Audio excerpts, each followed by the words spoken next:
اللہ وملائکته یصلون علی النبی یا ایھا الذین آمنوا صلوا وسلموا تسلیما اللهم صل علی محمد وعلى آل محمد كما صليت على إبراهيم وعلى آل إبراهيم إنك حميد مجيد اللهم بارك على محمد وعلى آل محمد كما باركت على إبراهيم وعلى آل إبراهيم إنك حميد مجيد. معزز سامعین، جیسا کہ ہمارا ویڈیوز کا سلسلہ جاری ہے، آج کی ویڈیو میں ہم آپ کو بتائیں گے کہ جب قرآن کی ایک آیت کا میں نے ترجمہ کیا اور اسے پڑھا تو میں بہت مسکرایا. میں چاہتا ہوں کہ اس آیت کو آپ کے ساتھ بھی شیئر کیا جائے اور اس کا ترجمہ بھی شیئر کیا جائے کہ اللہ تعالیٰ کے نزدیک کون سے انسان زیادہ اہمیت کے حامل ہیں. آج کی ویڈیو میں آیت مبارکہ جس نے مجھے مسکرانے پر ابھارا اور غمگین بھی کر دیا، یہ سورۃ شعراء آیت نمبر 13 کا ایک مختصر حصہ ہے. اگر مجھے بہت خوبصورت لگا، میں چاہتا ہوں کہ اس کو آپ کے ساتھ بھی شیئر کیا جائے. آپ اس کو غور سے پڑھیں، سنیں اور دیکھیں اور محسوس کریں.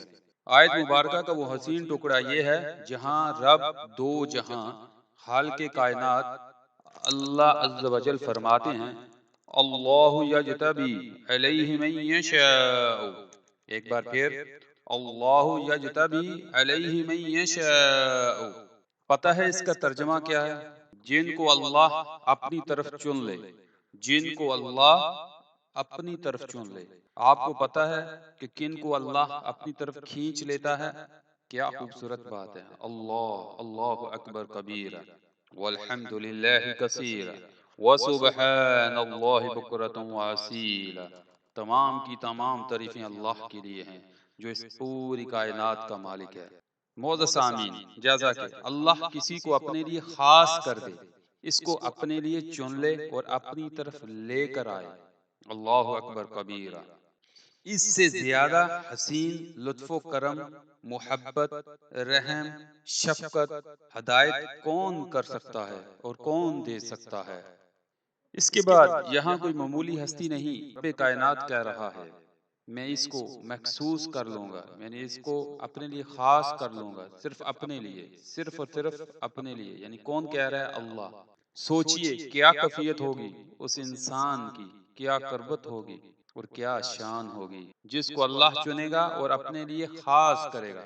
یعنی محبت، عنایت، الفت کا کیا درجہ ہوگا. اللہ اللہ اکبر کبیرا والحمد للہ کثیرا وسبحان اللہ بکرۃ واسیلا. یعنی کہ یہاں پہ اللہ ارشاد فرما رہا ہے قرآن کی آیت میں اللہ یجتبی علیہ من یشاء، جن کو اللہ اپنے لیے چن لے. تو آپ جانیے کہ اس وقت محبت کی، عنایت کی، الفت کا کیا کیفیت ہوگی، کیا درجہ ہوگا. تو اللہ تعالیٰ سے دعا ہے کہ اللہ تعالیٰ ہم سب کو چن لے، کیونکہ یہ چناؤ بہت خاص لوگوں کا ہوتا ہے.